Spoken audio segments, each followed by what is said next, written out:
ডিমটা পুরো গোল, এই জায়গাটা একটু এরকম। এই যে চিকেন রান্না হচ্ছে।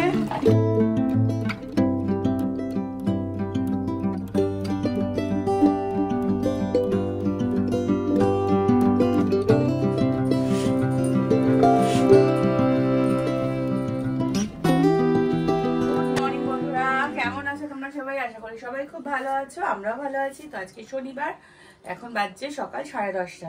তো সকাল 10:30 থেকে আমি আমার ব্লগটা শুরু করছি, অনেকটা লেট করে শুরু করছি, জানি না কি হবে কারণ আজকে মাসি আসবে না।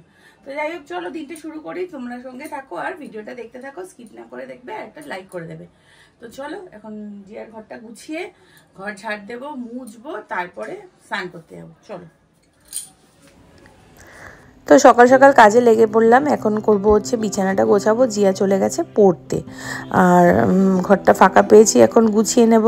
কারণ ও থাকলে পড়াশোনা করে, জানলা ফানলা খুলতে দেয় না একদম, মানে আমাদের রাস্তার উপরে একদম বাড়ি, তো আওয়াজ আসে, মানে পড়াশোনার ডিস্টার্বও হয়, তো ওই জন্য জানলা খুলতে দেয় না। নিচে সারাক্ষণ কথা, আওয়াজ, গান ফান চলতেই থাকে, তো ওই জন্য জানলাটা খুলতে দেয় না। আর রোদও আসে, গরম হয়ে যায় ঘরটা, তো ওই জন্য গেছে বলে আমি একটু জানলাটা, ঘরে একটু কি জানলাটা খোলাও উচিত, হাওয়া বাতাস আসবে।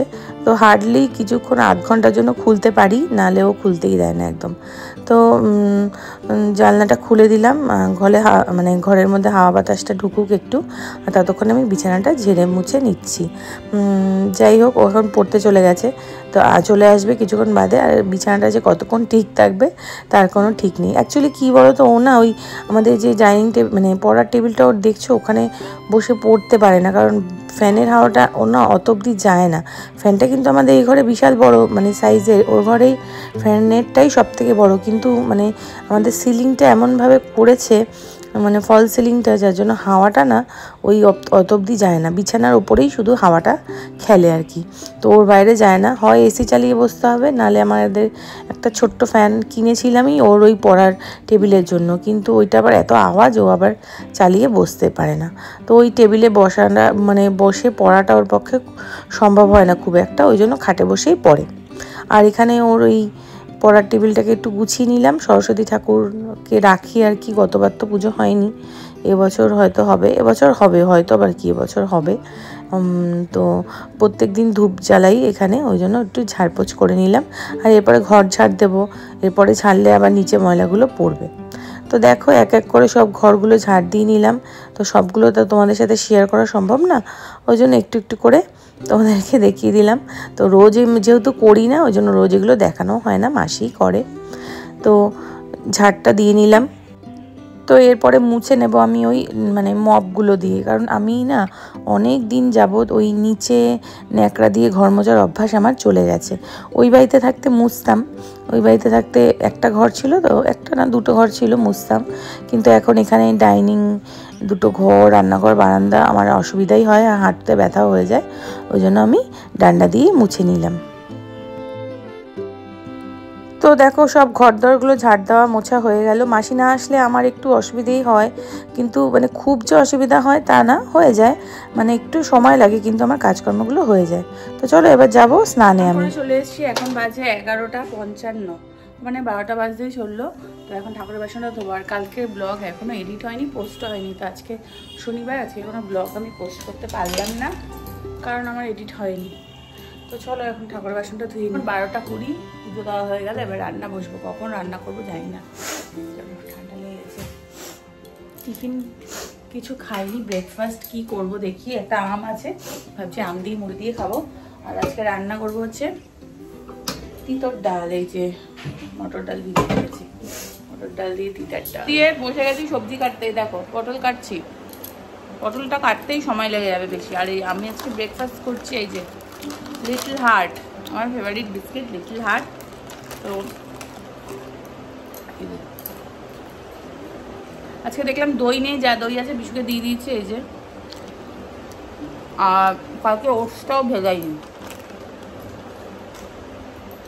ওই জন্য বিস্কিটটাই খাচ্ছি আর পটল কাটছি। আজকে ভেবেছিলাম তিতার ডাল করবো, ডাল বড়া, মানে যেন ওটা ছোলার মটর ডাল ভিজিয়েছিলাম, তারপরে ভাবলাম না, মটর ডাল দিয়ে বড়া করে মানে পটল আলু দিয়ে বড়া করে একটা ঝোল করব, হয়ে যাবে। আর মা ওদিকে করছে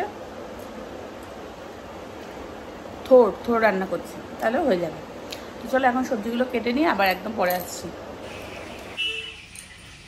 তো ওইখানে আলু পটল ভাজা বসিয়েছি, আর এখানে আলুটা ভাজা হয়ে গেছে, মটর ডালটা পেস্ট করে নেব।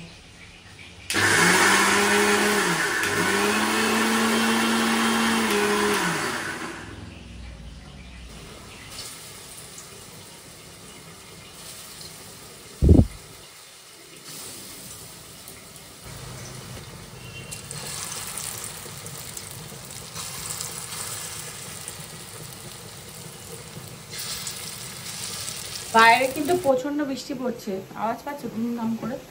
আর আমি দেখো দরদর করে ঘামছি, মানে কি বলবো, এই বৃষ্টির কোনো মানেই হয় না। এদিকে বৃষ্টি, এদিকে গরম, প্রচন্ড গরম লাগছে, ঘেমে যাচ্ছি, এত গরম দেখো, পুরো ঘেমে যাচ্ছি, অথচ কি জোরে বৃষ্টি পড়ছে। তো চলো এখন বড়াগুলো ভাজছি, পটল আলু ভাজা হয়ে গেছে, তারপর ঝোলটা হলেই ব্যাস বাবা, আর ভালো লাগছে। তো এই যে দেখো পটল আলু বড়া দিয়ে তরকারিটা আমার হয়ে গেছে, এখানে ভাতও হয়ে গেছে। উফ কি গরম।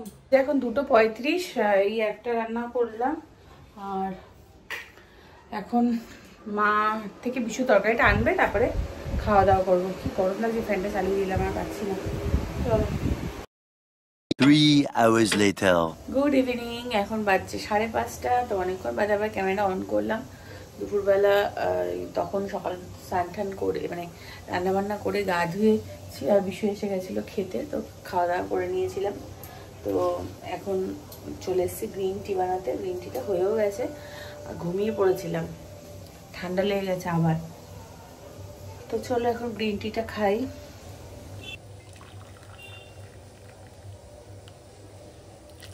এই একটা টি ব্যাগ দিয়ে আমাদের 2 কাপ চা হয়ে যায় ভালো মতো একদম।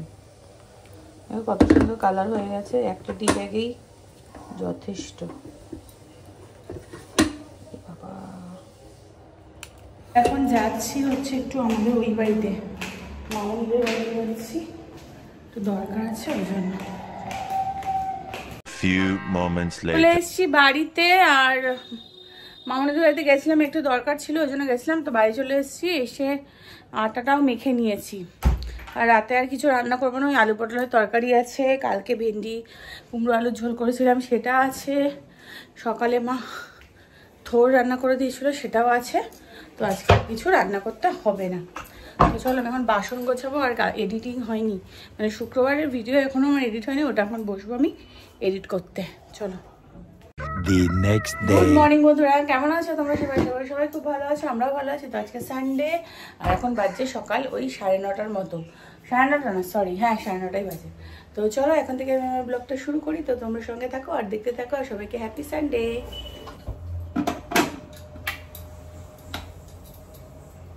চাটা বসিয়ে দিলাম, আর কি রান্না করব আজকে? রান্না করব ভাবছি তেহারি, আজকে তেহারি রান্না করব। চলো চাটা তাহলে করে নিই, খেয়ে নিই।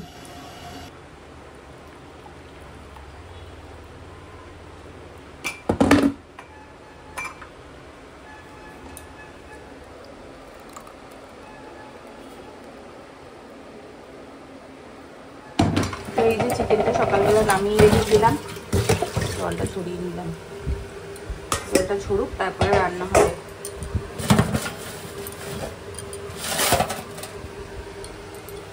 প্লেসটি চিকেনটা জল ঝরিয়ে এখন বিছানাটা তুলে নিই। এই ঘরে বিছানাটা বেশি উঠে গেছে, মুখ ধুচ্ছে, এখন বিছানাটা তুলে নিই। চলো তো আজকে তো রবিবার, আজকে যথারীতি মাসি আসবে না, তো আমি আজকে রান্না করব, তোমাদেরকে বললাম চিকেন তিহারি রান্না করব। তো আজকে আমি আর ঘর ঝাড় দেওয়া মোছা এগুলো কিছুই করিনি, তো মা বলেছে যে এগুলো রেখে দে, আমি এসে এগুলো পরে করব। তো ওই জন্য আর আমি কিছু করিনি, খালি ঘরের বিছানাগুলো তুলে নিলাম। আর কি বলো তো, এরপর থেকে মাও আসবে না, বলতে মা হয়তো আবার অফিসে জয়েন করবে। মা তো রিটায়ার্ড পারসন, কিন্তু হয় না আবার অফিস থেকে, সরকারি অফিস থেকে ডাকে, মানে ওদের এমপ্লয়ি কম আছে, ওই জন্য মাকে আবার ডেকেছে। মা হয়তো আবার জয়েন করবে, তো তখন আমাকে আবার একাই সব কাজগুলো করতে হবে, তখন আমার আরও দেরি হয়ে যাবে সংসারে কাজকর্ম করতে। যাই হোক, কিছু করার নেই, একা সংসার কতদিন, মানে নিজেকেই তো সব কিছু করতে হবে, তাই না? তো যাই হোক, তো চলো বিছানা টিছানা আমার সব গোছানো হয়ে গেছে। এবার আমি আবার রান্নাঘরে চলে যাব। চলো আমি এবার আবার রান্নাঘরে চলে যাই।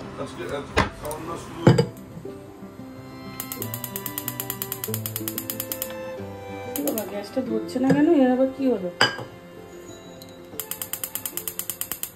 মা, এর আবার হঠাৎ করে কি হলো? বাবা ভাত করে উঠেছে। তো এখন ডিমের অমলেট করছি, এটা মাকে দেব। মা হচ্ছে ডিমের অমলেট দিয়ে রুটি দিয়ে খাবে। তো কালকে রুটি ছিল, ওই রুটিটা তেল দিয়ে ভেজে দিলাম। আর আমি খাবো হচ্ছে ডিম পাউরুটি। তো আমি হচ্ছে এই ডিম পাউরুটিটা আমার জন্য করে নিচ্ছি। তো জিয়াকে বললাম তুই ডিম পাউরুটি খাবি? বললো না, আমি ডিম পাউরুটি খাবো না। তো আমার জন্য ডিম পাউরুটিটা করে নিচ্ছি। তো জিয়ার জন্য হচ্ছে ম্যাগি, কারণ কালকে আমি করিনি, ওটসটা ভেজানো হয়নি। ওই জন্য আজকে ম্যাগিটা নর্মালভাবে করে দেবো। আর ও তো করলে নানান রকম হাবিজাবি করে, এখন রান্নাঘরের সময় নেই। ওই জন্য বললাম নর্মাল করে দিচ্ছি। আর একটা ডিমের পোচ করে দেবো খালি। আর এখানে পেঁয়াজটা ভাজা করছি তিহারির জন্য। তিহারির রেসিপিটা শেয়ার করবো না, অনেকবারই করেছি। তো পেঁয়াজটা একটু লাল লাল করে ভাজা হোক, তারপর চিকেনটা দেবো। তারপর ডিম দেখাই। ডিমটা দেখো পুরো গোল, মানে এটা ওভেল শেপ হয় তো এই ডিমটা পুরো গোল। এই জায়গাটা একটু এরকম, কিন্তু পুরোটাই গোল। তো চলো এটা এবার পোচ করবো। তো আমার দেখো মানে চিকেন তিহারির চিকেন রান্নাটা করা হয়ে গেছে। এবার এই মানে চালের সঙ্গে মিশিয়ে দিচ্ছি। চালটাকে আগে রেডি করে রেখে দিয়েছিলাম। তো রেসিপিটা আজকে আর দেখালাম না, কারণ অনেকবার দেখিয়েছি আমি তিহারির রেসিপি। আর এই তিহারির রেসিপিটা মানে আমি গোবিন্দভোগ চাল দিয়েই করি। এটা অথেন্টিক, মানে রান্নাটা গোবিন্দভোগ চাল দিয়েই করে। তো আমি এই জন্য গোবিন্দভোগ চাল দিয়ে করেছি। এবার একটু ভেজা ভেজা আছে, এবার কিছুক্ষণ রাখবো, এটা ঠিক হয়ে মানে ঝরঝরে হয়ে যাবে। যে চিকেন তিহারিটা হয়ে গেছে, একটু পরে ঝরঝরে হয়ে যাবে। আর এখানে চিকেন রান্না হবে। তো এটা হচ্ছে বেরেস্তা ভাজা হচ্ছে। আর এখানে চিকেনটা ম্যারিনেট করা হয়েছে। চিকেন ম্যারিনেট করা আছে, এটা হবে। চলো পেঁয়াজটা বেরেস্তা করে নিই। তো এই চিকেনটা হচ্ছে মোগলাই মশলা, বাট এটা রেসিপিটা আর শেয়ার করলাম না, অনেক বড় হয়ে যাবে চিকেন, মানে এটা অন্য কোনো দিন আলাদাভাবে দেখিয়ে দেবো। রান্না হয়ে গেছে, এখন যাচ্ছি স্নান করতে। আর মা তো পুজোটা দিচ্ছে, ব্যাস স্নান করলে আমার কাজকর্ম সারা হয়ে যাবে। চলো, আর আজকে বিকেলবেলা যাবো, একটু ইচ্ছে আছে কালীঘাটে পুজো দিতে, অনেক দিন যাইনি। আর কালীঘাট মন্দিরটাও নতুন করে হয়েছে, ওই জন্য কালীঘাটে যাবো একটু পুজো দিতে। চলো। তো এই যে দেখো চিকেনটার ফাইনাল লুক। একটু ঝোলটা শুকিয়ে গেছে, কিন্তু খেতে খুব ভালো হয়েছিল। মোগলাই মশালা চিকেনটার নাম। তো এই যে আমরা খেতে বসে পড়েছি, আর এখন এই যে খাবার বাড়ছি। এই যে দেখো চিকেন তিহারি এক হাতে বাড়ছি আর এক হাতে ক্যামেরা ধরে আছি, এই জন্য মানে ভিডিওটা ঠিক আসেনি। তো যাই হোক, তো খাওয়া দাওয়া করে আমরা গেছিলাম বিকেলবেলা কালীঘাটে।